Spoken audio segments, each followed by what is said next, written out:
जय हिंद दोस्तों। आज के इस लेक्चर के माध्यम से हम डिस्कस करेंगे बीएससी सेकेंड सेमेस्टर फिजिक्स का ऑब्जेक्टिव मॉडल सॉल्व पेपर, जो आप सभी के एग्ज़ाम में बहुत ही ज़्यादा सहायक होगा। दोस्तों, ये क्लास एनईपी के तहत चलाई जा रही है, यानी कि नई शिक्षा नीति जो 2020 में लागू हुई है, उसके तहत सभी यूनिवर्सिटी का पाठ्यक्रम सेम कर दिया गया है। तो आप चाहे जिस यूनिवर्सिटी से हों, अगर आपका सेकंड सेमेस्टर का एग्ज़ाम ऑब्जेक्टिव पैटर्न पर होना है, यानी ओएमआर सीट पर होना है, तो ये क्लास खासकर आपके लिए बहुत ही ज़्यादा सहायक है। आज मैंने इस क्लास में टॉप 100 फिजिक्स के क्वेश्चन को चुना है जो बार बार एग्ज़ाम में रिपीट होते हैं। तो ये प्रश्न आपके एग्ज़ाम में आएंगे, इसके लिए पूरा का पूरा क्लास ज़रूर देखिएगा। दोस्तों, BSc first year second semester में जो आप फिजिक्स पढ़ रहे हैं उसका नाम है thermal physics and semiconductor device. तो thermal physics and semiconductor device में आज हमने रिपीटेड क्वेश्चन लिया है जो आपके एग्जाम में बार बार पूछे जाते हैं। दोस्तों, ज़ोरदार तरीके से वीडियो को लाइक कर दीजिए, शेयर कर दीजिए, और चैनल पर अगर आप नए आए हैं प्लीज़ चैनल को जरूर सब्सक्राइब कर लीजिएगा। चलिए क्लास को स्टार्ट करते हैं और सॉल्व करते हैं आज के इन प्रश्नों को।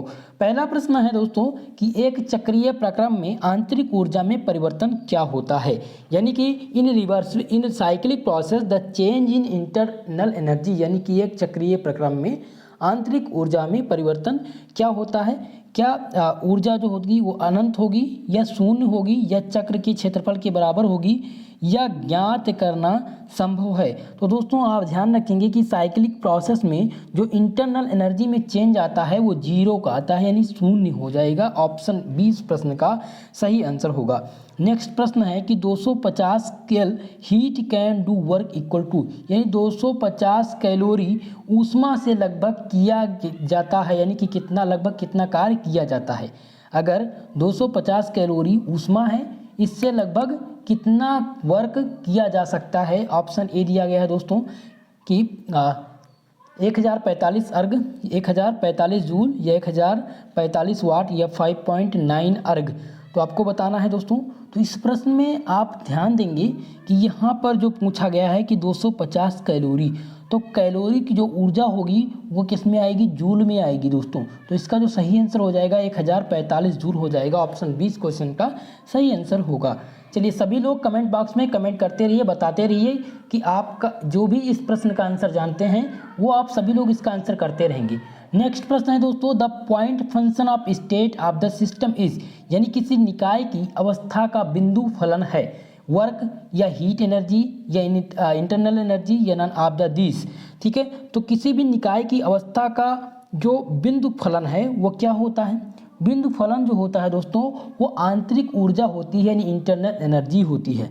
ठीक है, the point function of the state of A system is internal energy, यानी आंतरिक ऊर्जा। ऑप्शन सी इस क्वेश्चन का सही जवाब होगा।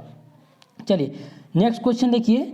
नेक्स्ट क्वेश्चन है कि the necessary condition for reversible process, यानी कि रिवर्सिबल प्रोसेस को हिंदी में कहते हैं उत्क्रमणीय प्रक्रम। ठीक है, तो उत्क्रमणीय प्रक्रम के लिए आवश्यक शर्त क्या है, बहुत ही मोस्ट इंपॉर्टेंट है, ध्यान दीजिएगा इस प्रश्न पर।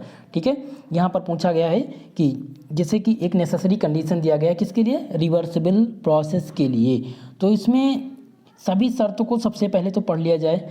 पहला यहाँ पर दिया गया है the loss in energy in the complete cyclic must be zero, या the process should be done suddenly, the process should done slow so the work substance remains in thermal and mechanical equilibrium with the surrounding with each intermediate state। ये option D दिया गया है the loss in energy but be zero and the process must be quartered. दोस्तों, ध्यान देंगे कि उत्क्रमणीय प्रक्रम के लिए जो आवश्यक शर्त होती है वो होती है कि जो ऊष्मा होगी वो क्षय जो ऊष्मा होगी वो क्या होगी, शून्य होनी चाहिए, और जो प्रक्रम है वो अर्ध स्थैतिक होना चाहिए। इसीलिए इसका जो सही जवाब हो जाएगा वो ऑप्शन नंबर द हो जाएगा। चलिए, अब हम रिवर्सिबल प्रोसेस के सापेक्ष में देखते हैं कि रिवर्सिबल प्रोसेस में यानी कि उत्क्रमणीय प्रक्रम में जो आवश्यक शर्तें हैं वो क्या होनी चाहिए। पहला दिया गया है कि heat flow from the body to other when the body at the different temperature are kept in the contact. दूसरा है the slow expansion of the gas enclose at the isolated cylinder kept in the contact in heat source.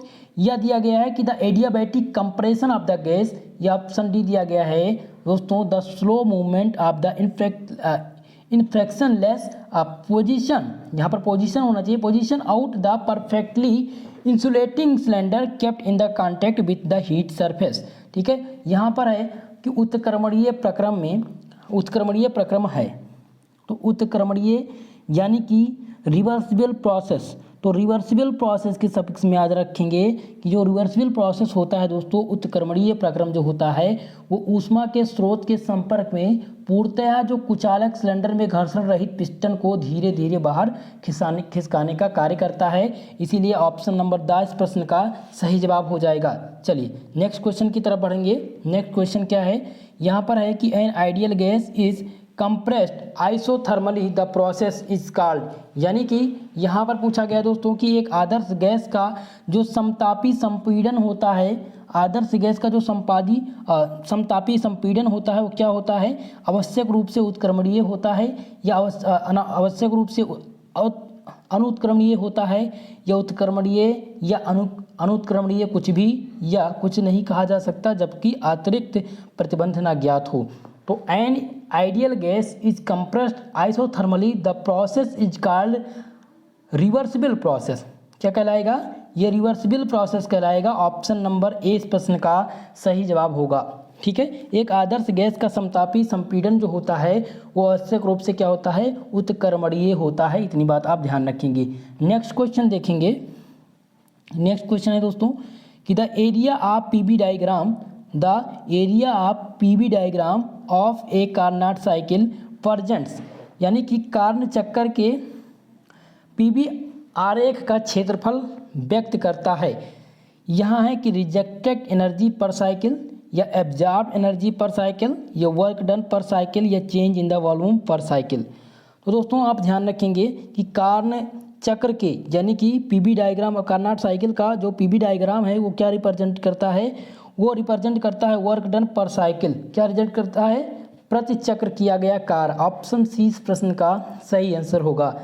दोस्तों सभी लोग ध्यान से इन प्रश्नों को पढ़ लीजिएगा और एक बार रिवीजन कर लीजिएगा। इसके पहले भी जो क्लास हुई है उनका भी रिवीजन आप लोग कर लीजिएगा। ठीक है, तो इसका पीडीएफ, रही बात इसके पीडीएफ के लिए, तो मैं क्लास के तुरंत बाद इसका पीडीएफ मैं प्रोवाइड करा दूंगा, क्योंकि कल कुछ बच्चों का एग्ज़ाम है जो सिद्धार्थ यूनिवर्सिटी के हैं। ठीक है, तो बॉटनी का जैसा कि मैंने कल आप लोग को क्लास दिया था उससे बहुत ही ज़्यादा हेल्प मिली है आप लोगों को। तो मुझे आशा है कि जो फिजिक्स का मैं आज बता रहा हूँ इससे रिलेटेड प्रश्न आपके एग्ज़ाम में ज़रूर आएंगे। ठीक है, तो ज़ोरदार तरीके से यार वीडियो को शेयर कर दीजिएगा, और जो भी हमारे साथ पहली बार जुड़ रहे हैं चैनल को ज़रूर सब्सक्राइब कर लीजिएगा। चलिए नेक्स्ट क्वेश्चन देखते हैं। यहाँ पर है कि the device use to convert heat into mechanical work is called. चलिए सभी लोग इसका आंसर बताएंगे। यहाँ पर है कि ऊष्मा को यांत्रिक कार्य में रूपांतरित करने वाली युक्ति को क्या कहा जाता है। बहुत ही आसान सा क्वेश्चन है और आप लोगों ने फिजिक्स में पढ़ा था 12th में भी। ठीक है, तो आप चलिए जल्दी से बताइए, 12th क्लास में ये आप लोगों ने पढ़ा होगा। तो जो ऊष्मा को यांत्रिक कार्य में रूपांतरित करने की जो युक्ति होती है उसे क्या कहा जाता है। ऑप्शन यहाँ पर दिया गया, मोटर या जनरेटर, हीट इंजन या एनर्जी कन्वर्टर। चलिए सभी लोग का आंसर आना चाहिए इस क्वेश्चन में। चलिए मैं आप लोग को बता देता हूँ, जो ऊष्मा को यांत्रिक कार्य में रूपांतरित करता है उसे हीट इंजन कहा जाता है, ऊष्मा इंजन कहा जाता है। ऊष्मा इंजन जो होता है वो ऊष्मा को यांत्रिक यानी कि ऊष्मा को यांत्रिक कार्य में रूपांतरित करता है। ऑप्शन सी इस क्वेश्चन का सही जवाब होगा। नेक्स्ट प्रश्न ध्यान देंगे। नेक्स्ट प्रश्न यहाँ पर है कि इफ़ द टेम्परेचर ऑफ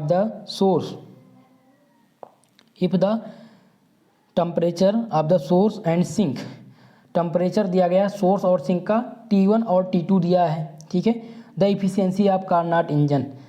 जब आप ध्यान दें कि सोर्स और सिंक का जो टेम्परेचर दिया गया है वो T1 दिया गया है और क्या दिया गया है, T2 दिया गया है। ठीक है, तो यहाँ पर पूछा गया है कि कार्नाट इंजन की इफ़िशियंसी क्या हो जाएगी। तो जो कार्नाट इंजन की इफ़िशियंसी हो जाएगी दोस्तों वो हो जाएगी 1 - T2/T1 हो जाएगी। ऑप्शन नंबर 20 प्रश्न का सही जवाब होगा। ध्यान से इस प्रश्न को नोट कर लीजिएगा। यहाँ पर है कि अगर टेम्परेचर यदि स्रोत व सिंक के ताप जो हैं, यदि सोर्स और सिंक की जो तापक्रम है वो T1 अथवा T2 हैं, तो कार्न इंजन की दक्षता क्या होगी? तो कार्न इंजन की जो दक्षता होगी दोस्तों होगी 1 - T2/T1 होगी। ठीक है, ऑप्शन यहाँ पर बी सही हो जाएगा। चलिए नेक्स्ट क्वेश्चन की तरफ बढ़ते हैं। नेक्स्ट क्वेश्चन है कि एक Carnot engine work between ice point 0 degree centigrade and the steam point 100 degree centigrade if the efficiency, यानी कि एक कार्न इंजन हिम बिंदु पर 0 डिग्री सेंटीग्रेड के मध्य कार्य करता है, तो इसकी जो दक्षता है वो क्या होगी? ठीक है, यहाँ पर दिया गया है कि एक कार्नोट जो इंजन है वो हिम पॉइंट पर 0 डिग्री के मध्य कार्य करता है और स्टीम पॉइंट पर 100 डिग्री पर काम करता है, तो इसकी दक्षता क्या होगी? बहुत ही महत्वपूर्ण प्रश्न है, दक्षता यहाँ पर पूछा गया है दोस्तों। तो पहला ऑप्शन दिया गया है कि 36.6% या बी दिया गया है 26.8%। तो इसको सॉल्व करना पड़ेगा, लेकिन यहाँ पर जो फिलहाल इसका आंसर आएगा वो आएगा 26.8% आएगा। ठीक है, तो ऑप्शन नंबर 20 प्रश्न का सही जवाब होगा। नेक्स्ट क्वेश्चन ध्यान देंगे। नेक्स्ट क्वेश्चन है the efficiency of a reversible heat engine can be 100% if the temperature sink its sink is. दोस्तों यहाँ पर दिया गया है कि एक उत्क्रमणीय ऊष्मा इंजन की जो दक्षता है वो 100% हो सकती है यदि सिंक का जो ताप है, यदि सिंक का ताप कितना होगा, यानी कि स्रोत के ताप से कम होगा या स्रोत के ताप के बराबर होगा या 0 डिग्री सेंटीग्रेड होगा या 0 केल्विन होगा। ध्यान देंगे यहाँ पर इस क्वेश्चन को। ठीक है, यहाँ पर पूछा गया है कि efficiency of a reversible heat engine can be 100%, यानी कि एक उत्क्रमणीय ऊष्मा इंजन की जो दक्षता है वो 100% हो सकती है यदि सिंक का तापमान कितना होगा। तो सिंक का जो तापमान है दोस्तों वो होगा किसके बराबर होगा? Equal to temperature of source के बराबर होगा। किसके बराबर होगा? Equal to the temperature of source, यानी कि एक उत्क्रमणीय ऊष्मा इंजन की दक्षता 100% तब हो सकती है जब सिंक का तापमान किसके बराबर हो? स्रोत के ताप के बराबर हो, यानी कि सिंक का जो टेम्परेचर है दोस्तों वो इक्वल होना चाहिए सोर्स के टेम्परेचर से। ऑप्शन नंबर 20 प्रश्न का सही आंसर होगा। चलिए नेक्स्ट क्वेश्चन देखते हैं और सॉल्व करते हैं अगला प्रश्न। नेक्स्ट क्वेश्चन देखिए यहाँ पर है कि according to the principle of increasing in entropy in the natural process, entropy वृद्धि के नियमानुसार प्राकृतिक प्रक्रिया है। बहुत ही महत्वपूर्ण प्रश्न है। चलिए जल्दी से सभी लोग इसका आंसर बताएंगे। ऑप्शन नंबर ए दिया गया है दोस्तों यहाँ पर कि यूजफुल एनर्जी इंक्रीज, बी दिया गया यूजफुल एनर्जी डिक्रीज, या the order of molecule of the system increase, या the disorder of molecule of the system increase. दोस्तों यहाँ पर था कि एंट्रोपी वृद्धि के नियमानुसार प्राकृतिक जो प्रक्रिया है वो क्या होगा? उपयोगी ऊर्जा इसमें बढ़ जाएगी या अनुपयोगी ऊर्जा घट जाती है, या फिर निकाय के अणुओं की जो क्रमबद्धता है वो बढ़ जाती है या निकाय के अणुओं की अनक्रमबद्धता बढ़ती है। तो ध्यान देंगे जब भी यहाँ पर पूछा जाए according to principle of entropy यानी कि एंट्रोपी वृद्धि के नियमानुसार प्राकृतिक प्रक्रिया में निकाय के अणुओं की अक्रमबद्धता बढ़ती है। ऑप्शन नंबर 10 प्रश्न का सही आंसर होगा, यानी डी इस क्वेश्चन का करेक्ट आंसर होगा। नेक्स्ट प्रश्न आप ध्यान देंगे यहाँ पर है कि entropy remains constant in, entropy नियत रहती है। एंट्रोपी इसमें से किसमें नियत रहती है? ऑप्शन ए दिया गया है आइसोथर्मल प्रोसेस, बी दिया गया एडियाबैटिक प्रोसेस, सी है साइक्लिक प्रोसेस, और ऑप्शन डी दिया गया है आइसोवेरिक प्रोसेस। बहुत ही महत्वपूर्ण प्रश्न है कि जो एंट्रोपी है वो नियत रहती है, किसमें रहती है? समतापी प्रक्रम में, या रुद्रोष्म प्रक्रम में, या चक्रीय प्रक्रम में, या समदाबी प्रक्रिया में। ठीक है, तो एंट्रोपी दोस्तों ध्यान दीजिएगा कि एंट्रोपी जो है रिमेन्स कांस्टेंट तब रहती है जब एडियाबैटिक प्रोसेस हो। Entropy remains constant in adiabatic process, adiabatic process में एंट्रोपी रिमेन्स कांस्टेंट रहती है। ऑप्शन नंबर 20 क्वेश्चन का सही आंसर होगा। पूछा गया है second law of thermodynamics, second law thermodynamics का ऊष्मागतिकी का द्वितीय नियम बताइए। चलिए सभी लोग इसका कमेंट करके बताइए जल्दी से कि ऊष्मागतिकी का सेकेंड लॉ इसमें से कौन सा है? पहला ऑप्शन दिया गया है D S equal to T upon D Q, या ऑप्शन बी दिया गया है D S equal to T D Q, या सी दिया गया है D U equal to T D S, या ऑप्शन डी दिया गया है D Q equal to T D S. तो आपको बताना है। चलिए देखते हैं कितने लोग इस क्वेश्चन का आंसर बता पाते हैं। चलिए मैं आप लोग को बता देता हूँ। ऊष्मागतिकी का जो इसमें से दूसरा नियम है वो है दोस्तों D Q equal to capital T D और capital S. Option number D इस प्रश्न का सही आंसर होगा। चलिए नेक्स्ट प्रश्न की तरफ बढ़ते हैं। आप लोग कुछ क्वेश्चन के स्क्रीनशॉट ले लिया करिए ताकि आपको टिक करके मिल जाए। हालांकि मैं पीडीएफ में आपको आंसर टिक करके ही देने वाला हूँ। ऊष्मागतिकी का जो द्वितीय नियम था दोस्तों वो था यहाँ पर दिया गया था, क्या दिया गया था, D Q equal to T D S. Option number इस क्वेश्चन का सही आंसर होगा। नेक्स्ट क्वेश्चन है on the T S diagram the isothermal curve are, यानी कि टी एस आरेख पर जो समतापीय वक्र होते हैं वो कैसे होते हैं। क्या स्ट्रेट लाइन पैरेलल होते हैं एस एक्सिस, या straight line parallel to T axis, या ऑप्शन सी दिया गया है straight line inclined to some angle, या ऑप्शन डी दिया गया है line some parallel to T axes and some parallel to X axes. ठीक है, ये क्वेश्चन थोड़ा सा टिपिकली क्वेश्चन है, घुमा करके पूछा गया था। ये पूछा गया है एक बार जो है अवध यूनिवर्सिटी में, जब पहले ऑब्जेक्टिव पैटर्न था तो यहाँ पर रिटर्न पैटर्न लागू हो गया है। तो अवध यूनिवर्सिटी में ये क्वेश्चन पूछा जाता था क्योंकि जब दोस्तों बीएससी में नई शिक्षा नीति नहीं लागू हुई थी तो फर्स्ट ईयर में फिजिक्स का 3 पेपर हुआ करता था। पहला होता था दोस्तों थर्मोडायनामिक्स, काइनेटिक थ्योरी, और तीसरा जो पेपर था वो था इलेक्ट्रॉनिक्स। तो ये क्वेश्चन जो है थर्मोडायनामिक्स में पूछे जाते रहते थे। ठीक है, अब तो हालांकि आपका एक ही पेपर होगा, जैसा कि फर्स्ट सेमेस्टर में आपने दिया था तो उसी प्रकार से सेकंड सेमेस्टर में भी होगा। चलिए, हालांकि इसका आंसर देंगे टी एस आरेख पर जो समतापी वक्र होते हैं वो कैसे होते हैं। तो जो समतापी वक्र होते हैं वो एस एच के समांतर रेखा, सरल रेखा द्वारा होते हैं, बने होते हैं। तो ऑप्शन नंबर यहाँ पर दोस्तों क्या सही हो जाएगा, ऑप्शन नंबर आ इस क्वेश्चन का सही हो जाएगा। Straight line parallel to X axis on the T S diagram the isothermal curves are straight line parallel to X axis. चलिए नेक्स्ट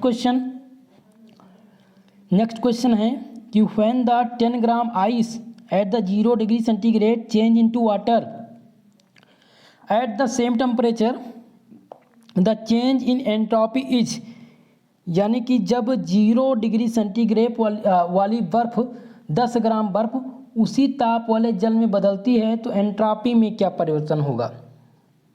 बहुत ही महत्वपूर्ण प्रश्न है दोस्तों, और इसको आप ध्यान से देखिएगा इस प्रश्न को कि यहाँ पर दिया गया है 0 डिग्री सेंटीग्रेड ताप पर 10 ग्राम जो बर्फ़ है दोस्तों वो उसी ताप पर यानी कि 0 डिग्री ताप पर ही जल में बदलती है।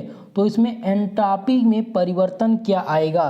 तो एंट्रोपी में जो परिवर्तन आएगा दोस्तों वो आएगा 0.293 कैलोरी का इसमें जो है अंतर आएगा, यानी कैलोरी का इसमें कितना 0.293 का अंतर आएगा। ऑप्शन नंबर सा इस प्रश्न का सही आंसर होगा, यानी सी सही है ऑप्शन। चलिए नेक्स्ट क्वेश्चन देखते हैं। यहाँ पर है कि if the 1 kg steam of 100 degree centigrade is convert into water at the same temperature the change in entropy will be, यानी कि यहाँ पर दिया गया है दोस्तों माफ करिएगा 100 डिग्री सेंटीग्रेड की 1 ग्राम भाप को उसी ताप पर जल में जो परिवर्तन करने के लिए एंट्रोपी में परिवर्तन होता है उसे क्या कहा जाता है। ऑप्शन ए दिया गया है दोस्तों, ऑप्शन ए दिया गया है 345 किलो कैलोरी। ठीक है, यहाँ पर तो ये पूछा गया, लेकिन अगर एंट्रोपी में जो परिवर्तन होता है वो कितना होता है। ठीक है, कन्वर्ट यहाँ पर दिया गया है कि 1 किलोग्राम स्टीम जो है, ठीक है, 1 किलोग्राम भाप को उसी ताप में जल में परिवर्तित कर दिया जाए, यानी कि 100 डिग्री सेंटीग्रेड यानी 100 डिग्री सेल्सियस पर ये भाप है और इसी को 100 डिग्री सेल्सियस में ही जल में परिवर्तन कर दिया जाए तो एंट्रोपी में क्या परिवर्तन आ जाएगा। ठीक है, एंट्रोपी में क्या परिवर्तन आ जाएगा। तो इसमें जो परिवर्तन आएगा दोस्तों, इसमें जो परिवर्तन आएगा वो आएगा 1.45 का परिवर्तन आएगा, यानी ऑप्शन सी इस क्वेश्चन का सही आंसर होगा। चलिए नेक्स्ट क्वेश्चन देखिएगा। दोस्तों एक बार इस क्वेश्चन को चेक कर लीजिएगा। फिलहाल में इसका आंसर थोड़ा सा डाउट लग रहा है, इसको सॉल्व करने पर इसका जो आंसर आना चाहिए वो आना चाहिए, यहाँ पर हो जाएगा डेट। चलिए इसका जो सही आंसर होगा दोस्तों वो आ होगा, यानी कि 2.93 आएगा। ठीक है, चलिए और जो नेक्स्ट क्वेश्चन है, दोनों क्वेश्चन सेम ही हैं, लेकिन इसमें क्या दिया गया था, वहाँ पर बर्फ था और यहाँ पर भाप था। तो भाप में अगर परिवर्तन होगा तो आएगा 1.45। अगर 100 डिग्री सेल्सियस पर 1 किलो भाप है और उसी को उसी डिग्री सेंटीग्रेड पर जल में परिवर्तित कर दें तो एंट्रोपी में जो परिवर्तन आ जाएगा वो आ जाएगा 1.45 कैलोरी का। चलिए नेक्स्ट क्वेश्चन है कि द फॉल्स स्टेटमेंट इज, इनमें से गलत कथन बताना है कि कौन सा कथन गलत है।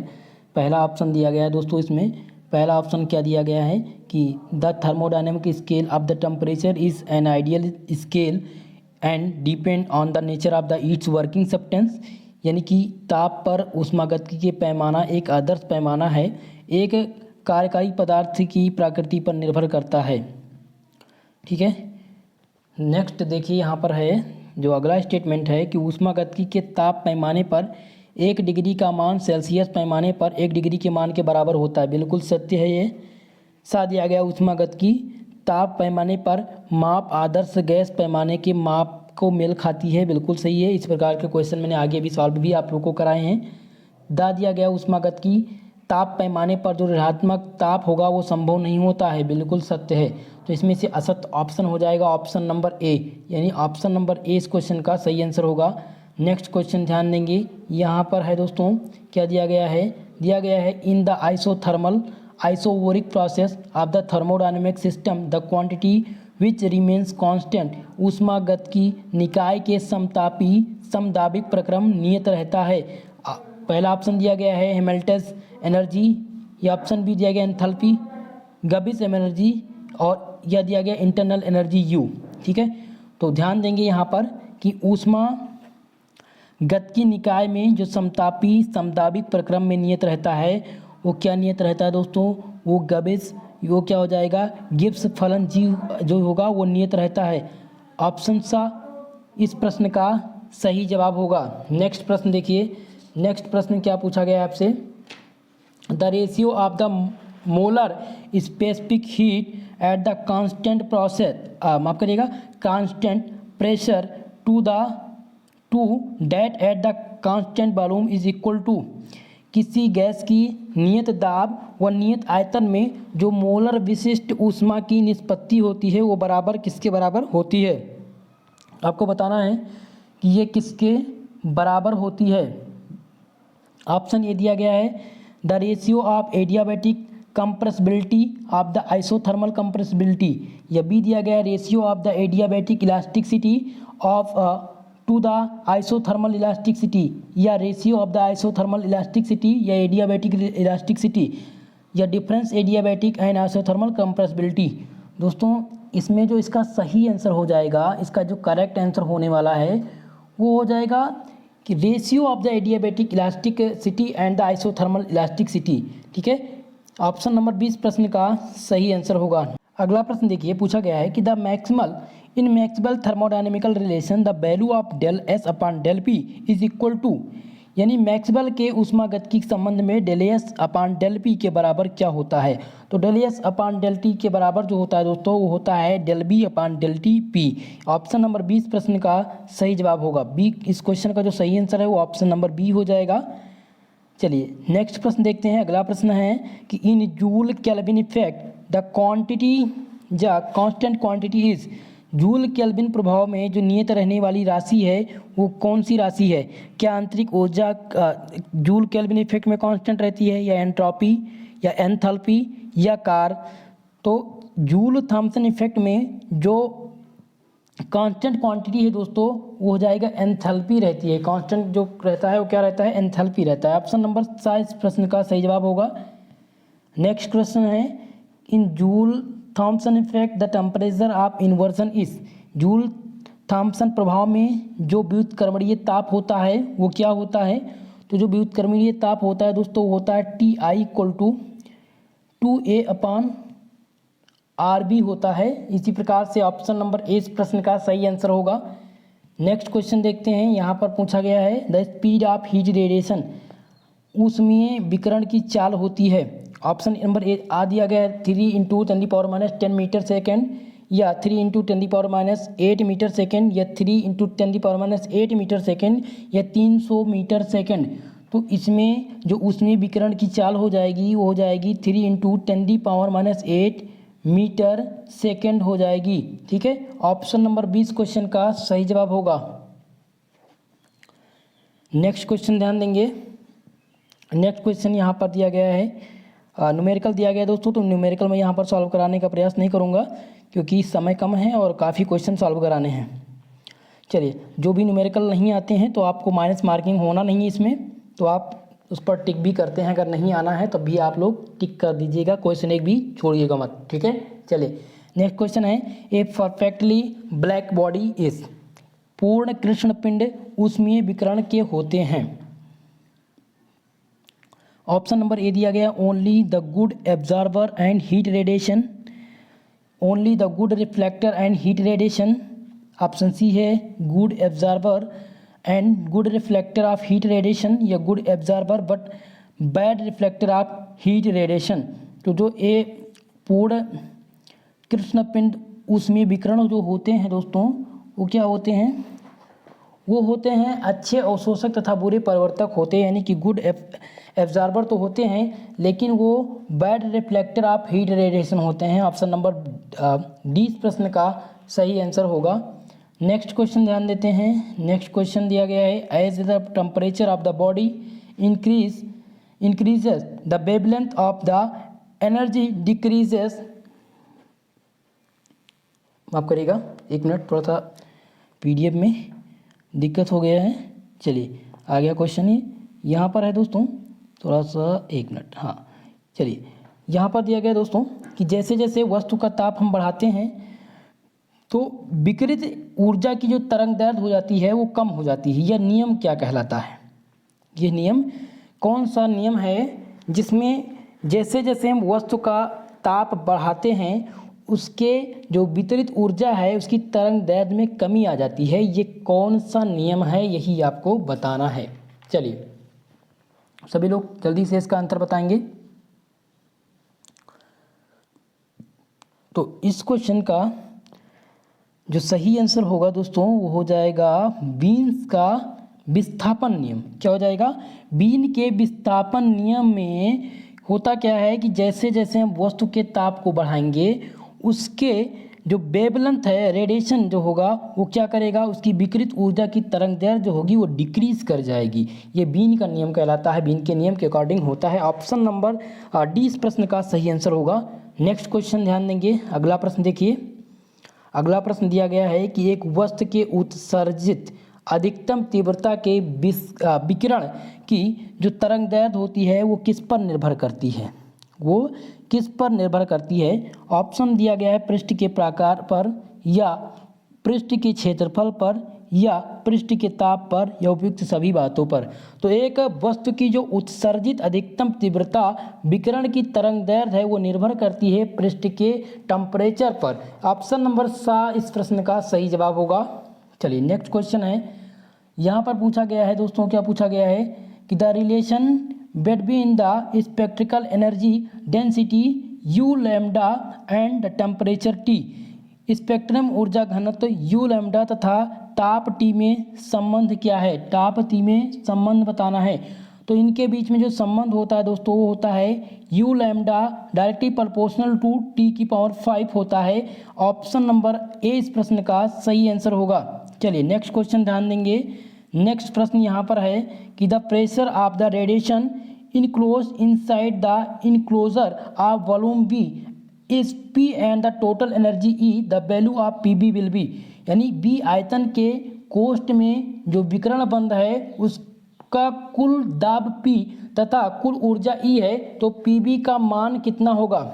PB का यहाँ पर पूछा गया दोस्तों मान, तो PB का मान आपको बताना है कि इसमें PB का जो मान होगा वो कितना आएगा। चलिए ऑप्शन नंबर ए दिया गया है 1/3E या 1/2E, या ऑप्शन सी दिया गया है 2/3E, या नेक्स्ट ऑप्शन दिया गया है दोस्तों, नेक्स्ट ऑप्शन है कि ऑप्ट ई दिया गया है। तो इनमें से आपको बताना है सही आंसर। तो इसमें से जो सही आंसर होगा वो हो जाएगा यानी कि बी, आयतन के कोष्ठ में विकिरण बंद है, उसका कुल दबाव जो होगा वो P है तथा कुल ऊर्जा E है। तो PB का जो मान है वो कितना होना चाहिए? तो PB का जो मान होगा PB इक्वल टू होगा 1/3E होगा। ऑप्शन नंबर आ इस प्रश्न का सही जवाब हो जाएगा। चलिए नेक्स्ट प्रश्न देखते हैं। For the diffusion radiation the relationship between the energy density and emissivity. ठीक है, यहाँ पर पूछा गया है कि विसरित विकिरण के ऊर्जा घनत्व तथा यू उत्सर्जक ई में संबंध क्या है। ठीक है, यहाँ पर यह प्रश्न पूछा गया है, बहुत ही महत्वपूर्ण प्रश्न है दोस्तों। For the diffusion radiation the relationship between entropy density and immiscibility, यानी कि विकिरण के ऊर्जा घनत्व यू तथा उत्सर्जकता में ई में जो संबंध होगा वो क्या संबंध होगा। तो इसमें जो संबंध है दोस्तों वो संबंध आएगा E इक्वल टू C/4U आएगा। ऑप्शन नंबर बी इस प्रश्न का सही आंसर हो जाएगा। नेक्स्ट क्वेश्चन ध्यान देंगे। नेक्स्ट प्रश्न है the pressure of radiation by the plane wave is, समतल तरंग द्वारा विकिरण का दाब P होता है। ऑप्शन ए दिया गया है P इक्वल टू E/C या P इक्वल टू E या P इक्वल टू दिया गया है U/EC या P इक्वल टू E/3 दिया गया है। ठीक है, तो समतल तरंग द्वारा जो विकिरण का जो दाब P होता है वो क्या होता है दोस्तों, उसका मान कितना होता है। तो उसका मान आप ध्यान रखेंगे, उसका मान होता है दोस्तों P इक्वल टू E/C होता है। इस प्रकार से जो ऑप्शन हो जाएगा, ऑप्शन नंबर ए इस प्रश्न का सही आंसर हो जाएगा। अगला प्रश्न है कि the energy distribution in the spectrum of black body is, यानी किसी कृष्ण पिंड वर्णक्रम में ऊर्जा का वितरण होता है, कंटिन्यूअस होता है या डिस्क्रेट होता है या लीनियर होता है या some time continuous and some time discrete. तो यहाँ पर दोस्तों जो कृष्ण पिंड वर्णक्रम में ऊर्जा का जो वितरण होता है दोस्तों वो होता है आवर्त यानी कंटिन्यूअस होता है। ऑप्शन नंबर आ इस प्रश्न का सही आंसर होगा। चलिए बहुत ही महत्वपूर्ण प्रश्न आ गया है आपके सम्मुख। यहाँ पर दिया गया है कि the value of Stefan constant, Stefan नियतांक का मान बताइए। चलिए सभी लोग बताइएगा, स्टीफन कांस्टेंट का जो मान होगा वो क्या होगा। तो इसका जो मान हो जाएगा दोस्तों हो जाएगा 5.6 into 10⁻⁻8 watt metre square kelvin की पावर 4 के की पावर 4 यहाँ पर हो जाएगा। ठीक है, तो यहाँ पर जो सही आंसर हो जाएगा ऑप्शन नंबर ए हो जाएगा। ध्यान रखिएगा, स्टीफन कांस्टेंट पूछा जाएगा, स्टीफन नियतांक का जो मान होगा ये पूछा जाता रहता है। ऑप्शन नंबर आ इस प्रश्न का सही जवाब होगा। नेक्स्ट प्रश्न देखिए, इलेक्ट्रॉनिक का जो सेक्शन है उसमें से ये प्रश्न है।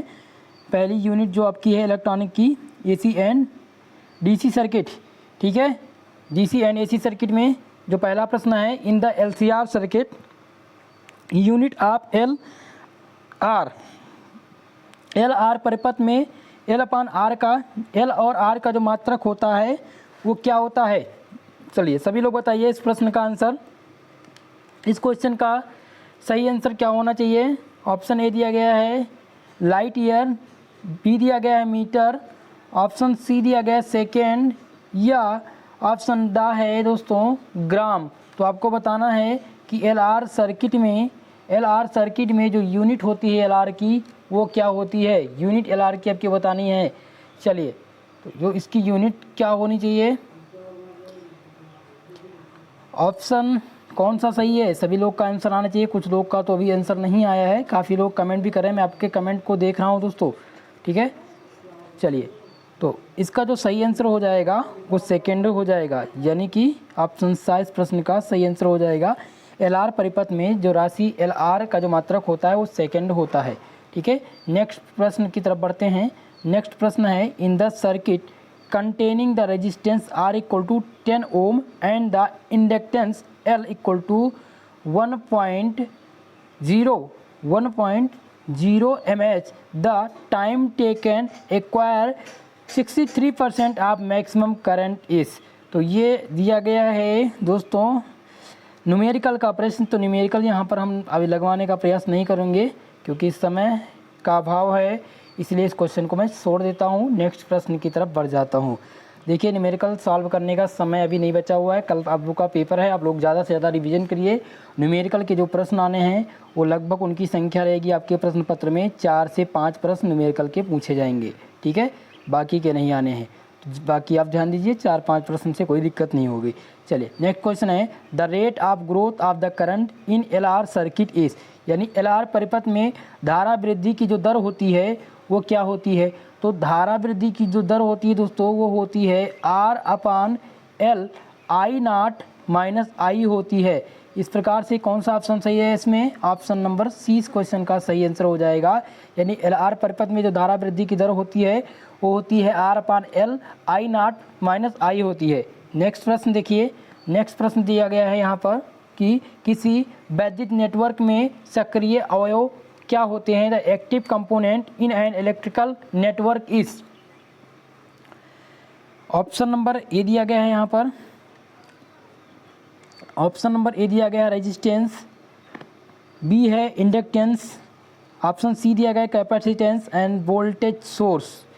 तो किसी वैद्युत नेटवर्क के जो सक्रिय अवयव होते हैं दोस्तों, सक्रिय अवयव जो होते हैं वो क्या होते हैं, वो होते हैं इंडक्टेंस। इंडक्टेंस जो होते हैं वो किसी वैद्युत नेटवर्क में सक्रिय अवयव होते हैं, यानी ऑप्शन नंबर 20 प्रश्न का सही जवाब हो जाएगा। नेक्स्ट क्वेश्चन देखेंगे, यहाँ पर है the internal resistance for ideal current sources, यानी कि आदर्श धारा स्रोत का जो आंतरिक प्रतिरोध होता है वो क्या होता है, अनंत होता है या शून्य होता है या कुछ भी लेकिन शून्य नहीं, या इनमें से कोई नहीं। तो दोस्तों आप ध्यान रखेंगे आदर्श धारा स्रोत का जो आंतरिक प्रतिरोध होता है वो क्या होता है, वो इनफाइनाइट होता है। क्या होता है, इनफाइनाइट होता है। इस प्रकार से ऑप्शन नंबर ए इस प्रश्न का सही आंसर होगा। नेक्स्ट क्वेश्चन की तरफ बढ़ेंगे। नेक्स्ट क्वेश्चन है कि किसी रैखिक नेटवर्क को B1 वोल्ट तथा RT आंतरिक प्रतिरोध वाले समतुल्य थेवेनिन परिपथ में स्थापित करने पर जो लोड प्रतिबाधा होती है या जो RL से धारा होती है वो क्या होती है। तो जो धारा होगी दोस्तों वो क्या हो जाएगी, किसी भी रैखिक नेटवर्क को B1 वोल्ट दिया गया है तथा RT दिया गया है, ये आंतरिक प्रतिरोध है। तो इसके जो समतुल्य थेवेनिन के परिपथ में प्रतिस्थापित करने पर लोड प्रतिबाधा RL की जो धारा होगी दोस्तों वो क्या हो जाएगी, यहाँ पर हो जाएगी BT/RT + RL हो जाएगा, यहाँ पर RL हो जाएगा। ऑप्शन नंबर 22 प्रश्न का सही आंसर होगा। नेक्स्ट प्रश्न है, बहुत ही महत्वपूर्ण प्रश्न दिया गया है। यहाँ पर दिया गया है कि नॉर्टन इक्विवेलेंट सर्किट कंटेंस, यानी कि नॉर्टन समतुल्य परिपथ में होता है। ऑप्शन ए दिया गया है कि constant current source with A high resistance in the series, यानी कि स्थिर धारा स्रोत जिसके श्रेणी क्रम में उच्च प्रतिरोध होते हैं। आप लोग को बता दूं, जितने भी लोग BSc में हैं सभी लोग ध्यान दें। देखिए दोस्तों, आप लोग जो इलेक्ट्रॉनिक का टॉपिक है उसको ज़्यादा से ज़्यादा इंग्लिश में पढ़ने का ही प्रयास करिएगा। क्वेश्चन इंग्लिश में ज़्यादातर समझ में आएंगे आपके, ठीक है। यहाँ पर है कि नॉर्टन इक्विवेलेंट सर्किट कंटेन, तो नॉर्टन इक्विवेलेंट जो सर्किट होती है वो कंटेन करती है एक constant current source with A resistance in the parallel. Option number 20 प्रश्न का सही आंसर होगा स्थिर धारा स्रोत जिसके समांतर क्रम में प्रतिरोध होता है। ऑप्शन 20 प्रश्न का सही आंसर होगा। चलिए नेक्स्ट प्रश्न ध्यान देंगे। नेक्स्ट प्रश्न है as a temperature increase the probability of finding an electron in the conduction band. बहुत ही महत्वपूर्ण प्रश्न है, कई बार अवध यूनिवर्सिटी में प्रश्न रिपीट हो चुका है कि यदि किसी अर्धचालक का तापक्रम बढ़ाया जाए तो चालन बैंड में इलेक्ट्रॉन मिलने की प्रवणता क्या होगी, कम होगी, अधिक होगी, या कोई भी चेंज नहीं होगा, या इनमें से कोई नहीं। चलिए सभी लोग जल्दी से इस प्रश्न का आंसर करने का प्रयास करेंगे। जिनको भी आ रहा है आप लोग क्वेश्चन करते रहिए, ये आपको पता चले कि आपने कितने प्रश्न अटेम्प्ट किए हैं। ठीक है, तो किसी भी अर्धचालक का अगर ताप जो है वो क्या कर दिया जाए, बढ़ा दिया जाए, तो चालन बैंड में जो इलेक्ट्रॉन मिलने की प्रयिकता होगी वो बढ़ जाती है। यानी कि a temperature as the semiconductor increase the probability of finding electron in the conduction band is increase. Option number आ इस प्रश्न का सही आंसर हो जाएगा। यानी कि जो चालन बैंड में इलेक्ट्रॉन मिलने की प्रयिकता होगी वो क्या हो जाएगी, बढ़ जाएगी। नेक्स्ट प्रश्न देखिए, यहाँ पर है on the increasing the temperature of intrinsic semiconductor, शुद्ध अर्धचालक का तापकरण अगर बढ़ा दें तो क्या होगा, the resistance of semiconductor increase करेगा। यानी कि जो रेजिस्टेंस होगा सेमीकंडक्टर का वो इंक्रीज कर जाएगा, या कंडक्टिविटी सेमीकंडक्टर की डिक्रीज करेगी, या होल प्रोडक्ट कंडक्शन बैंड में आएगा, या conductivity of the semiconductor increase. तो इसमें जो सही आंसर होगा दोस्तों, जब भी इंक्रीजिंग करेंगे on the increasing the temperature of intrinsic semiconductor का अगर टेम्परेचर क्या करेंगे, इंक्रीज करेंगे, तो कंडक्टिविटी ऑफ सेमीकंडक्टर जो होगा वो क्या करेगा, इंक्रीज करेगा। इस प्रकार से ऑप्शन नंबर डी इस प्रश्न का सही आंसर हो जाएगा। ऑप्शन नंबर द इस प्रश्न का सही आंसर है। अगला प्रश्न देखते हैं दोस्तों। अगला प्रश्न है, क्या पूछा गया है, when A small quantity of the antimony is mixed in the pure germanium, शुद्ध जर्मेनियम में थोड़ी मात्रा एंटीमनी मिलाने से, शुद्ध जर्मेनियम में अगर थोड़ी सी मात्रा एंटीमनी का मिला दिया जाए तो क्या होगा, प्रतिरोध जो होगा वो बढ़ जाएगा। यानी कि उसका जो रेजिस्टेंस होगा वो इंक्रीज़ करेगा। यह जर्मेनियम विकास पी टाइप सेमीकंडक्टर हो जाएगा। या एंटीमनी ग्राही अशुद्धियाँ बन जाती हैं, या अर्धचालक में होलों की तुलना में मुख्य इलेक्ट्रॉन की संख्या बढ़ जाती है। तो ध्यान दें, यहाँ पर जर्मेनियम और सिलिकॉन के सापेक्ष में जब भी प्रश्न इस प्रकार के पूछे जाएं तो आप लोग ध्यान देंगे कि किसी भी शुद्ध जर्मेनियम में जो थोड़ी मात्रा एंटीमोनियम की अगर मिला दी जाती है तो क्या होता है, the number of free electron in semiconductor increase in the compression of the holes. यानी कि अर्धचालक में होलों की तुलना में मुक्त इलेक्ट्रॉन की संख्या जो होती है वो बढ़ जाती है। ऑप्शन नंबर डी इस प्रश्न का सही जवाब होगा। नेक्स्ट क्वेश्चन ध्यान देंगे। नेक्स्ट प्रश्न है कि in n type semiconductor the total number of electron and the number of holes p are related to. N प्रकार के अर्धचालक में इलेक्ट्रॉनों की संख्या जो है एन तथा होल की संख्या पी में संबंध क्या है।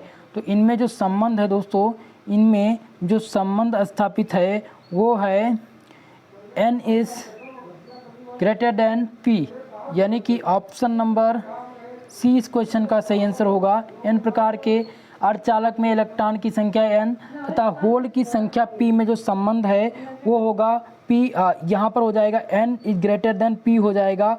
ऑप्शन नंबर सा इस क्वेश्चन का सही जवाब होगा। नेक्स्ट क्वेश्चन है दोस्तों, the Fermi level in an intrinsic semiconductor lies. यानी कि यहाँ पर दिया गया है दोस्तों कि एक शुद्ध अर्धचालक में फर्मी का स्तर क्या होता है। तो फर्मी का स्तर जो होता है वो ऑप्शन नंबर ए दिया गया है, on the upper surface of crystal. यानी कि क्रिस्टल के ऊपरी तल पर जो होता है शुद्ध अर्धचालक का जो फर्मी स्तर होता है क्रिस्टल के ऊपरी तल पर होता है, या वर्जित ऊर्जा अंतराल के ठीक ऊपर होता है, या वर्जित ऊर्जा अंतराल के ठीक मध्य में होता है, या दिया गया है वर्जित ऊर्जा के अंतराल की तली पर होता है।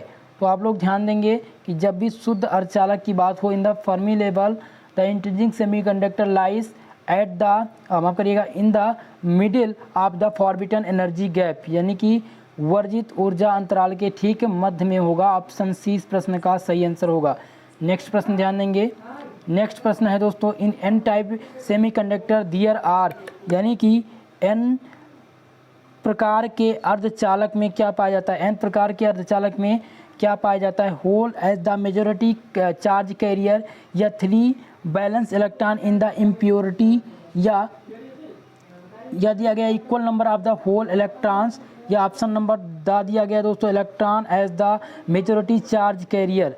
तो ध्यान देंगे in n type semiconductor there are electron as the majority charge carrier. Option number D इस क्वेश्चन का सही आंसर होगा। डी नंबर प्रश्न इस क्वेश्चन का सही आंसर हो जाएगा। नेक्स्ट प्रश्न देखेंगे। नेक्स्ट प्रश्न है the Fermi band of a low doped N type semiconductor at the room temperature lies, यानी कि एन प्रकार के अल्प अशुद्ध युक्त अर्धचालक के कमरे में जो ताप का फर्मी स्तर होता है वो किसके बराबर होता है। तो ताप का जो फर्मी स्तर होगा दोस्तों, ध्यान देंगे, बहुत ही मोस्ट इम्पॉर्टेंट प्रश्न है। ताप का जो स्तर होगा वो हो जाएगा ईसी तथा ईसी और डोनर लेबर का हो जाएगा, यानी कि ऑप्शन नंबर डी क्वेश्चन हो जाएगा between EC and donor labour. Option number the इस प्रश्न का सही आंसर होगा। नेक्स्ट प्रश्न ध्यान देंगे, यहाँ पर दिया गया है, नेक्स्ट क्वेश्चन क्या दिया गया है दोस्तों, the Fermi level of the P type semiconductor at the 0 Kelvin lies, यानी कि 0 केल्विन पर पी प्रकार के अर्धचालक का फर्मी स्तर कितना होता है। तो जो 0 डिग्री पर पी प्रकार के अर्धचालक का जो फर्मी स्तर होता है दोस्तों वो होता है क्या होता है, between the acceptor labour and the valence bond, यानी ग्राही स्तर तथा संयोजी बैंड के बीच में होता है। ऑप्शन नंबर द इस प्रश्न का सही आंसर हो जाएगा। चलिए नेक्स्ट क्वेश्चन ध्यान देंगे दोस्तों। वीडियो पसंद आ रही हो सभी लोग वीडियो को लाइक कर दीजिए, ज़्यादा से ज़्यादा लोगों में शेयर कर दीजिए, और जो भी हमारे साथ पहली बार जुड़ रहे हैं चैनल पर प्लीज़ चैनल को ज़रूर सब्सक्राइब कर लेंगे, और बेल आइकन बगल में नोटिफिकेशन बेल का निशान होगा उसको आप प्रेस करेंगे तब आपको क्लास का नोटिफिकेशन मिलता रहेगा। चलिए दोस्तों नेक्स्ट क्वेश्चन देखते हैं। पूछा गया इन the forward bias p injection, यानी कि संद डायोड में अग्रभिन्न दिशा जो होती है वो क्या होती है, नो करंट फ्लो करती है, यानी कि forward bias in P injection, in the forward bias of the p injection no current flow only holes for the p region enter in n region, या अगला दिया गया है only electron from n region enter the p region, majority charge carrier from each region to enter the other region. तो चलिए इस question का answer करेंगे। In the forward bias p injection जो हो जाएगा वो हो जाएगा यहाँ पर majority charge carrier from the each region enter the other region. Option number D इस प्रश्न का सही आंसर होगा। नेक्स्ट क्वेश्चन की तरफ बढ़ते हैं दोस्तों। नेक्स्ट क्वेश्चन है the width of depletion layer of A P injection, यानी कि एक पी इंजेक्शन की जो डिप्लेशन लेयर है वो क्या होगी, डिक्रीज करेगी विद द लाइट डोपिंग के साथ, या इंक्रीज करेगी इन द हाई डोपिंग के साथ, या does not depend on the voltage applied, या increase with the reverse bias. तो जो विड्थ होगी depletion layer, the width of depletion layer in P injection में डिप्लेशन लेयर की जो विड्थ होगी वो इंक्रीज करेगी किसके साथ, रिवर्स बायस के साथ इंक्रीज करेगी। ऑप्शन नंबर डी इस प्रश्न का सही आंसर हो जाएगा। नेक्स्ट प्रश्न ध्यान देंगे। नेक्स्ट प्रश्न यहाँ पर क्या पूछा गया है कि the case of Zener breakdown is, बहुत ही महत्वपूर्ण प्रश्न है। यहाँ पर पूछा गया है दोस्तों कि the case of Zener breakdown is, the case of Zener breakdown is, option number A दिया गया है production of electron hole pair due to the thermal agitation, या लो डोपिंग, या हाई डोपिंग, या नन ऑफ दिस। तो इस question में जो सही जवाब हो जाएगा दोस्तों वो हो जाएगा high doping. The case of Zener breakdown is high doping. दो जीनर ब्रेकडाउन का जो केस होता है वो हाई डोपिंग के साथ होता है। ऑप्शन नंबर सी इस प्रश्न का सही आंसर हो जाएगा। नेक्स्ट क्वेश्चन देखिए। नेक्स्ट क्वेश्चन है Zener diode voltage regulator is always, Zener diode को क्या कहते हैं दोस्तों, वोल्टेज रेगुलेटर के नाम से भी जानते हैं, ध्यान रखिएगा। जीनर डायोड को वोल्टेज रेगुलेटर के नाम से जानते हैं। तो जीनर डायोड यानी इसे voltage regulator is always use, जो वोल्टेज रेगुलेटर होता है वो सदा किसके लिए यूज किया जाता है, एज द फिल्टर सर्किट के लिए, या रेक्टिफायर के लिए, या रिवर्स बायस के लिए, या फॉरवर्ड बायस के लिए। तो जीनर डायोड जो दोस्तों होता है, जीनर डायोड जो होता है वो ऑलवेज यूज़ किया जाता है वोल्टेज रेगुलेटर के रूप में, वोल्टेज रेगुलेटर के रूप में यूज़ किया जाता है, ये तो आपको पता ही है, ठीक है। लेकिन जीनर जो वोल्टेज रेगुलेटर होता है, जो वोल्टेज रेगुलेटर होता है उसको किसके रूप में यूज करते हैं, तो वो यूज होता है रिवर्स बायस में। कहाँ पर यूज होता है, यहाँ पर रिवर्स बायस हो जाएगा। ठीक है, नेक्स्ट प्रश्न ध्यान देंगे, ये क्वेश्चन यहीं पर समझने वाला है, कहीं कहीं पर दे दिया जाएगा कि वोल्टेज रेगुलेटर, यहाँ पर Zener diode is always use. अगर यहाँ पर रिवर्स बायस है तो रिवर्स बायस टिक कर दीजिए। अगर ऑप्शन में वोल्टेज रेगुलेटर आपको मिल जाता है तो वोल्टेज रेगुलेटर पर ही टिक करिएगा। चलिए नेक्स्ट क्वेश्चन देखिए, यही प्रश्न पूछ लिया गया है कि जीनर डायोड इज ऑलवेज, यहाँ पर दिया गया वोल्टेज एम्पलीफायर, ऑक्सीलेटर या रेक्टिफायर या वोल्टेज रेगुलेटर। तो आप सबको पता है कि जो जीनर डायोड होता है दोस्तों वो हमेशा वोल्टेज रेगुलेटर के रूप में होता है। ऑप्शन नंबर डी इस प्रश्न का सही जवाब होगा। नेक्स्ट क्वेश्चन है ए रेक्टिफायर इज यूज। सभी को इस क्वेश्चन का आंसर पता होना चाहिए कि जो एक रेक्टिफायर होता है वो यूज़ किया जाता है to convert the AC voltage to high AC voltage या to obtain high DC voltage from the low DC voltage, to convert the AC voltage to DC voltage या to convert the DC voltage to AC voltage. चलिए सभी लोग बताइए जल्दी से कि rectifier किसके लिए यूज़ किया जाता है। तो दोस्तों जो रेक्टिफायर होता है वो यूज़ होता है AC वोल्टेज को DC वोल्टेज में बदलने के लिए। ठीक है, यानी कि to convert AC voltage to DC voltage. Option number C इस प्रश्न का सही आंसर होगा। नेक्स्ट प्रश्न ध्यान देंगे, अगला प्रश्न देखिए क्या पूछा गया है। यहाँ पर है कि by the use filter circuit with a rectifier, Hindi में है दृष्टकारी के साथ फिल्टर परिपथ में प्रयुक्त करने से क्या होता है कि by the filter circuit with, जो फिल्टर सर्किट होता है वो यहाँ पर दिया गया है कि बाय द यूज़, यानी यूज़ किया जाता है क्या, फिल्टर सर्किट को रेक्टिफायर के साथ। तो यहाँ पर क्या हो जाएगा, द रिपिल फैक्टर इंक्रीज हो जाएगा या रिपिल फैक्टर डिक्रीज करेगा या रिपिल फैक्टर रिमेंस अनचेंज हो जाएगा या रिमेंस या जो होगा वोल्टेज होगा वो regulation the voltage regulation becomes increase करेगा। तो चलिए जल्दी से सभी लोग इसका आंसर बता दीजिए। तो इस प्रश्न का जो है दृष्टकारी के साथ फिल्टर परिपथ में प्रयुक्त करने से क्या होगा कि जो उसका रिपिल फैक्टर है वो क्या करेगा, डिक्रीज़ करेगा। रेक्टिफायर का रिपिल फिल्टर सर्किट का जो रिपिल फैक्टर है वो क्या करेगा, डिक्रीज़ करेगा। ऑप्शन नंबर 22 क्वेश्चन का सही आंसर होगा। चलिए नेक्स्ट क्वेश्चन है दोस्तों, नेक्स्ट क्वेश्चन क्या दिया गया है, the shunt capacitor filter is use when, यानी कि जो संधारित्र फिल्टर का उपयोग करते हैं, संधारित्र फिल्टर का उपयोग करते हैं जबकि जो लोड रेजिस्टेंस होता है वो हाई होता है। जब लोड रेजिस्टेंस हाई हो तब हम शंट कैपेसिटर फिल्टर का यूज़ करते हैं। ऑप्शन नंबर 22 प्रश्न का सही आंसर हो जाएगा। नेक्स्ट क्वेश्चन ध्यान देंगे, नेक्स्ट क्वेश्चन है दोस्तों कि the filter circuit generally use in the regulated power supply is a, यानी कि नियमित पावर सप्लाई में प्रयुक्त फिल्टर परिपथ में अधिकांश क्या होता है। तो अधिकांश जो होता है दोस्तों क्या होता है, अधिकांश होता है, यहाँ पर दिया गया है दोस्तों, क्या दिया गया है, पाई सेक्शन दिया गया है। तो the filter circuit generally use in the regulated power supply is a pi section. Option number D इस क्वेश्चन का सही आंसर होगा। नेक्स्ट है the main purpose of the filter is, filter का मुख्य कार्य क्या होता है। बहुत ही महत्वपूर्ण प्रश्न पूछ लिया गया है कि फिल्टर का मुख्य कार्य क्या होता है, to reduce the up and down input या to destroy to odd harmonic from the output register rectifier या to stabilise the DC level of the output voltage या to remove the ripple from the output of the rectifier. आप लोग बातें कम करिए comment box में, मैं देख रहा हूँ आप सभी लोग ज़्यादातर बात ही कर रहे हैं। क्लास पर भी ध्यान दीजिए, कल आप लोग का पेपर है दोस्तों, ठीक है। और जिनका पेपर नहीं है, जो लोग जिनका पेपर हो चुका है, उनसे भी मेरा निवेदन है कि आप लोग चैट सेक्शन में बच्चों को डिस्टर्ब ना करें। जो आपका प्रमुख क्वेश्चन है उसी को ही आप कमेंट बॉक्स में डालें, ठीक है। फिल्टर का मुख्य कार्य यहाँ पर पूछा गया था। तो दोस्तों फिल्टर का जो मुख्य कार्य होता है वो होता है दृष्टिकारी के आउटपुट में उमेरिकाओं को हटाना। ऑप्शन नंबर 10 प्रश्न का सही आंसर होगा, यानी कि to remove the ripple factor from output rectifier. Option number D इस क्वेश्चन का सही आंसर होगा।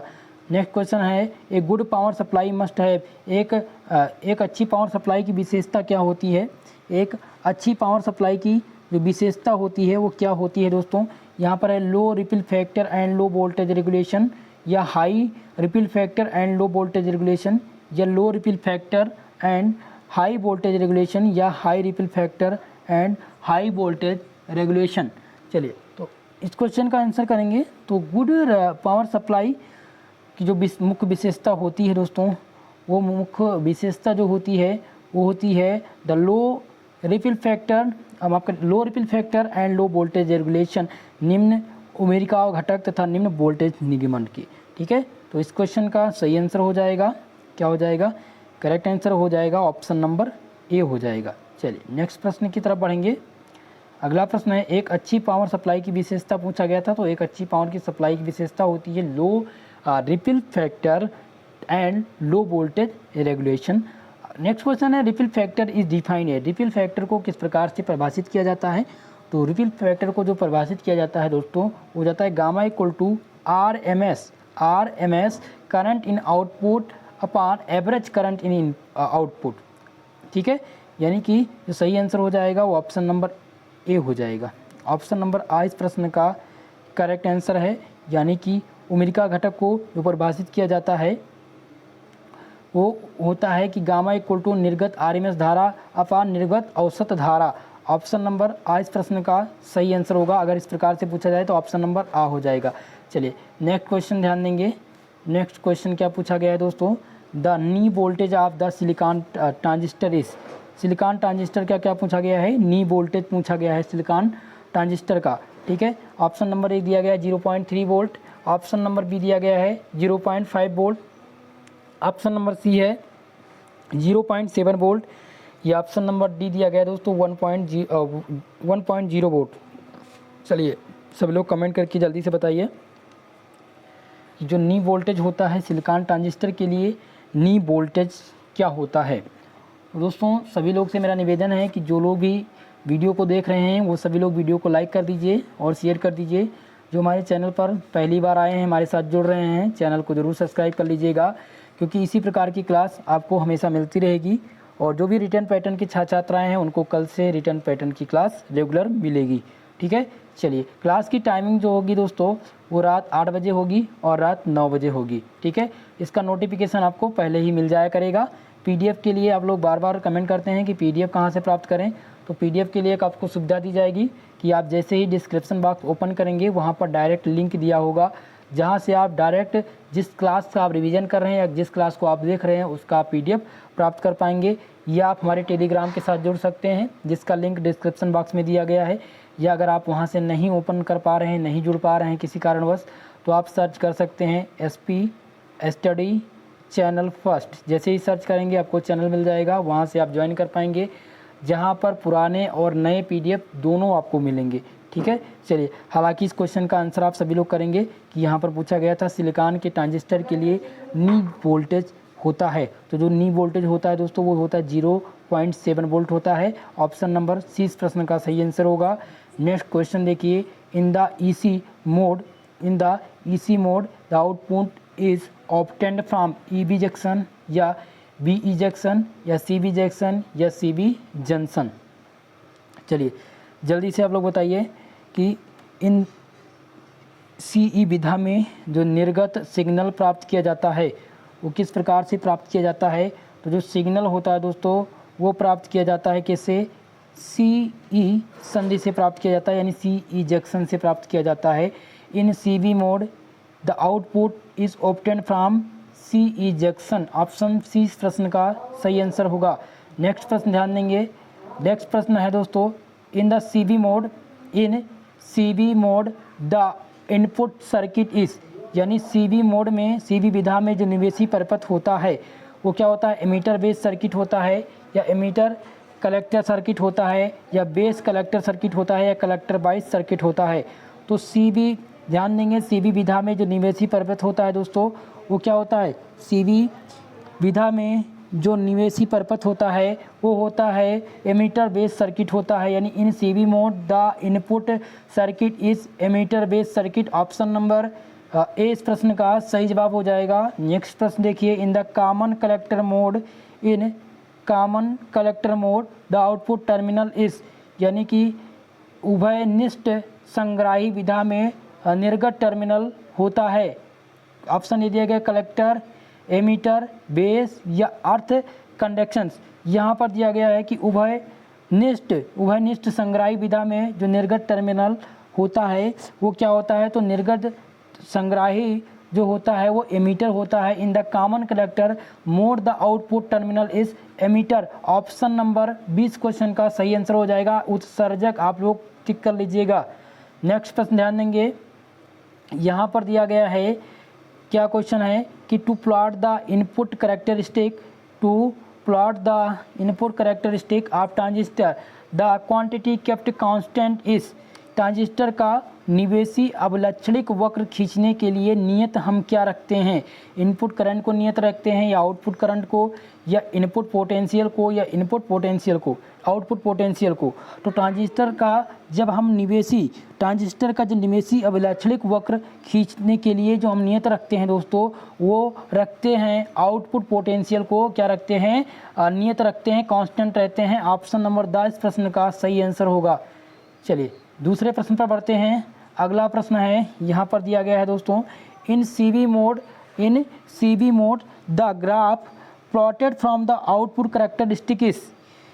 सीवी विधा में जो निर्गत अभिलक्षणिक वक्र के लिए जो ग्राफ खींचा जाता है वो किसके बीच खींचा जाता है? Between the CB and IC at the constant I, या between CB and IB at the constant I, या between the BCE and IE keeping the IB constant, या between BC and the IC at the constant IB।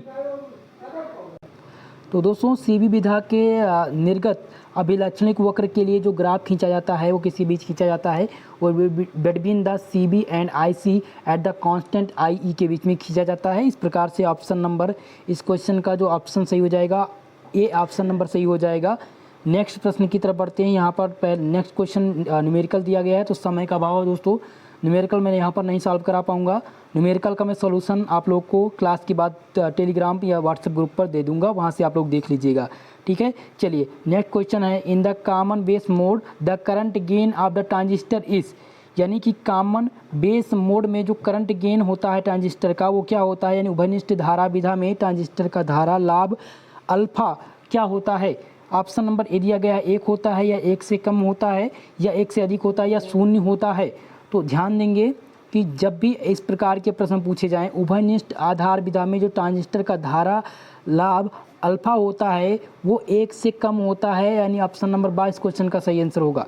Next question है, the transistor parameter alpha beta and gamma are related as.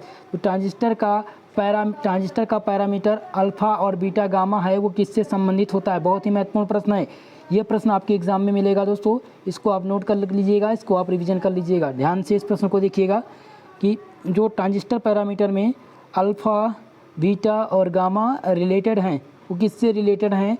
तो related है दोस्तों, यहाँ पर है gamma minus alpha upon 1 minus alpha equal to beta, ठीक है। इस प्रकार से ऑप्शन नंबर 20 क्वेश्चन का सही आंसर होगा, सही संबंध हो जाएगा, ऑप्शन बी हो जाएगा। नेक्स्ट क्वेश्चन है कि if beta for a transistor shows the value of alpha is. इसको मैं बाद में सॉल्व करा दूंगा क्लास के बाद में, न्यूमेरिकल का प्रश्न है दोस्तों, ये भी न्यूमेरिकल का प्रश्न ही है, इसको मैं आपको लास्ट में सॉल्व करा दूंगा। चलिए अब जो मुख्य प्रश्न हैं उनको सॉल्व करते हैं। महत्वपूर्ण प्रश्न यहाँ पर है, the phase of reversal in the possible in. चलिए नेक्स्ट क्वेश्चन देखते हैं। नेक्स्ट क्वेश्चन है, the phase reversal is the possible in, यानी काला व्युत्क्रमण संभव होता है। ऑप्शन नंबर ए दिया गया सीबी मोड में, सीई मोड में, या सीसी मोड में, या both CB and CC mode में। दोस्तों काला व्युत्क्रमण संभव कहाँ है? तो दोस्तों काला व्युत्क्रमण जो संभव होता है वो संभव होता है सीबी मोड में होता है, सीबी मोड में होता है। ऑप्शन नंबर 20 क्वेश्चन का सही आंसर होगा। नेक्स्ट क्वेश्चन ध्यान देंगे।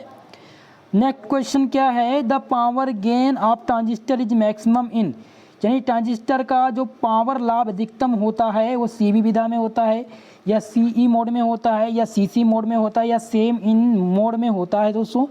तो इस क्वेश्चन का जो सही जवाब हो जाएगा, यानी कि ट्रांजिस्टर का पावर लाभ जो होता है अधिकतम वो होता है सेम इन ईच मोड में होता है, यानी ये सेम होता है, सी विधा में भी होता है, सी विधा में भी होता है अधिकतम, या सी विधा में भी होता है। तो इसलिए जो सही आंसर हो जाएगा वो हो जाएगा option number D. Next question है दोस्तों, क्या है नेक्स्ट क्वेश्चन, आप ध्यान देंगे। As the compare the C mode and C mode the transistor has a C प्रवर्धक की तुलना में जो सी प्रवर्धक होता है उसका मान कितना होता है, मोर देन करंट गेन, या लाइस इनपुट द रेजिस्टेंस, या लेस वोल्टेज गेन, या लेस करंट गेन। तो ध्यान देंगे इस प्रश्न को, थोड़ा सा टिपिकल प्रश्न है कि as the compare the C mode in the C mode, C mode से सी मोड में जो ट्रांजिस्टर होगा वो क्या होगा, है जो ट्रांजिस्टर के पास होगी वो क्या होगी, उसकी जो ट्रांजिस्टर के पास जो होगा वो मोर करंट गेन होगा, जो ट्रांजिस्टर करेगा वो अधिक करंट गेन करेगा, यानी ऑप्शन नंबर ए इस प्रश्न का सही आंसर हो जाएगा। धारा लाभ जो होगा अधिक होगा, सी प्रवर्धक की तुलना में सी प्रवर्धक का धारा लाभ अधिक होता है। ऑप्शन नंबर आ इस प्रश्न का सही आंसर होगा। चलिए लास्ट यूनिट का आपका प्रश्न है, a multimeter use for the measure, a multimeter का यूज किसको मापक के लिए, किसके मापक में प्रयोग किया जाता है। पहला दिया गया only the resistance, last option B दिया गया only the current, option C दिया गया है, ऑप्शन सी क्या है, ओनली द वोल्टेज रेगुलेटर, या ऑल ऑफ द एबव। तो ये मल्टीमीटर का जो यूज होता है दोस्तों, सभी लोग कमेंट करके बताइएगा, मल्टीमीटर का जो यूज होता है वो ओनली रेजिस्टेंस या ओनली करंट ओनली वोल्टेज के मेजर में किया जाता है। इसलिए ऑप्शन नंबर डी इस क्वेश्चन का सही आंसर होगा, क्या हो जाएगा, ऑल ऑफ द एबव हो जाएगा।